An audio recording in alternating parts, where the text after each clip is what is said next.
तो मान लीजिए किसी को ज्यादा दिक्कत आ रही है, दो कारण हो सकते हैं। प्रथम कारण तो यह है कि नामखंड हो गया हो।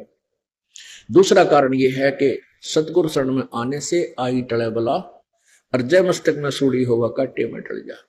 एक ये भी कारण है कि मान लीजिए किसी को लाभ नहीं हो रहा है तो उसका कनेक्शन कट चुका है, लाइट को नहीं आई, वो पावर काम नहीं कर रही है, तो उसको अपनी त्रुटि ने देखे, मेरे से कोई ऐसी कहानी तो नहीं बन गई जो मर्यादा भंग होगी हो जिससे मेरा कनेक्शन कट गया हो, यानी नाम खंड हो गया। तो मान लीजिए किसी को ज्यादा दिक्कत आ रही है, दो कारण हो सकते हैं।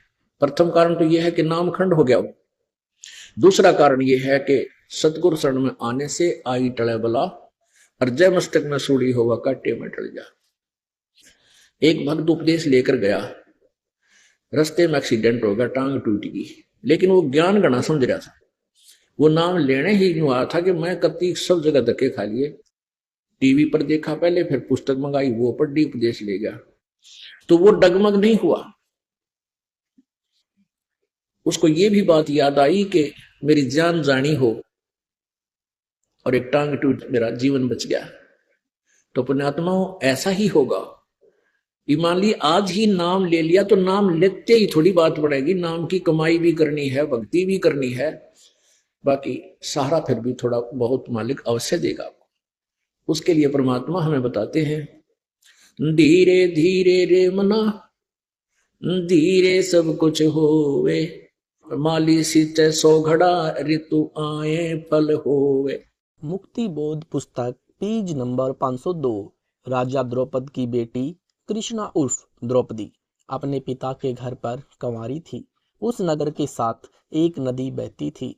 राजा द्रौपद ने उस नहर के ऊपर अपनी रानियों तथा बेटी के स्नान के लिए एक पक्का घाट बनवा रखा था।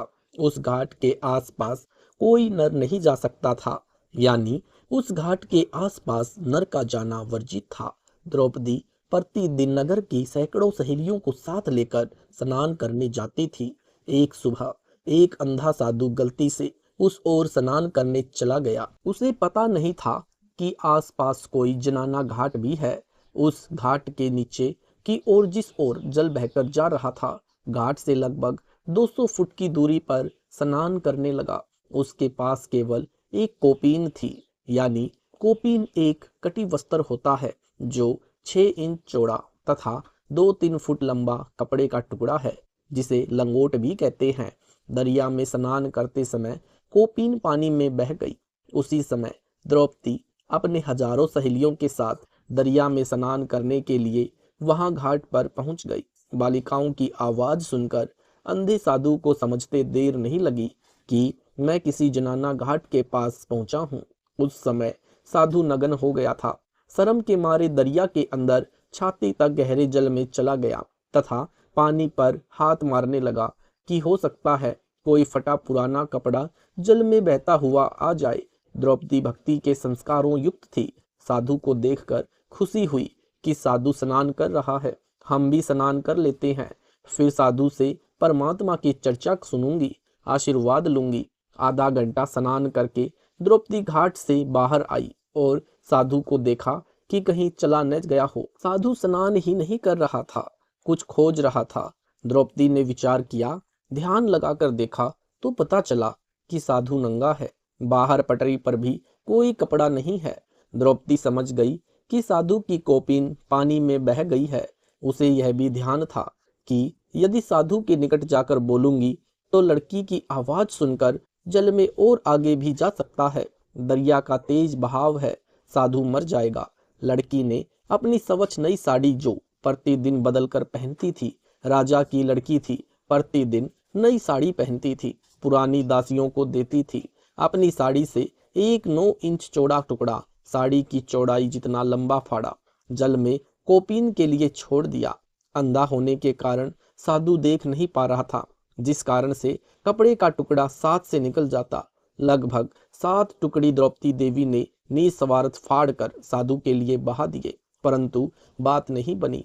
फिर लड़की ने एक लंबी लकड़ी खोजी, उसके एक सिरे पर कोपीन के लिए कपड़ा फाड़ कर लपेटा, अंधे साधु के हाथों से छू दिया। बाबा कपड़ा पहनता हुआ आने की आशा में बार बार हाथ पानी पर चला रहा था।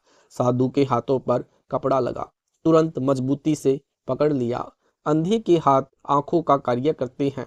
संत को समझते देर नहीं लगी कि यह किसी बेटी की साड़ी का कपड़ा है।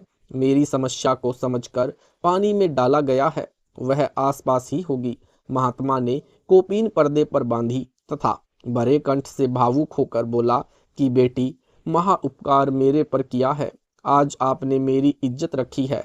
मैं नंगा बाहर जाता, शर्म लगती या दरिया में ही मर जाता। हे देवी, परमात्मा तेरी इज्जत रखे, तेरे को अनंत गुना चीर परमात्मा देवे। Page number 503। साधु बोले सहज भाव, साधु का बोला मिथ्या न जावे। देते को हरि देत हैं, जहां तहां से आन। अनदेवा मांगत फिरे, साहिब सुने ना कान।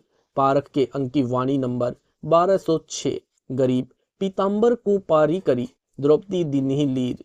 अंधे को कोपिन कसी, धनी कबीर बधाए चीर। सरलार्थ, द्रौपदी ने अपनी साड़ी के टुकड़े में से कपड़े का टुकड़ा अंधे महात्मा को दान किया था। अंधे महात्मा ने कोपिन कसकर बांधी। धन्य हुआ धनी कबीर, सबके मालिक कबीर जी ने द्रौपदी का चीर बढ़ाया। द्रौपदी कोपिन दान करके आशीर्वाद लेकर अपने नगर में चली गई। सत साहिब जी, इस वीडियो के बनाने का उद्देश्य हमारा किसी को भी नीचा दिखाना या किसी की भावनाओं को ठेस पहुंचाने का नहीं है। इस वीडियो के बनाने का उद्देश्य हमारा संत रामपाल जी महाराज जी द्वारा अध्यात्म ज्ञान को जन जन तक पहुंचाना है। अगर आपको वीडियो अच्छा लगा है तो वीडियो को लाइक करें, शेयर करें, कमेंट करें। ऐसे ही वीडियो देखने के लिए यूट्यूब पर हमारे चैनल सतलोक इन संत रामपाल जी महाराज जी चैनल को सब्सक्राइब जरूर करें। सत साहिब जी। अगर आप माला जपने के लिए यह दिख रहे टेली काउंटर को खरीदना चाहते हैं तो लिंक डिस्क्रिप्शन में दिया गया है, वहां से जाके आप इस टेली काउंटर को परचेज कर सकते हैं।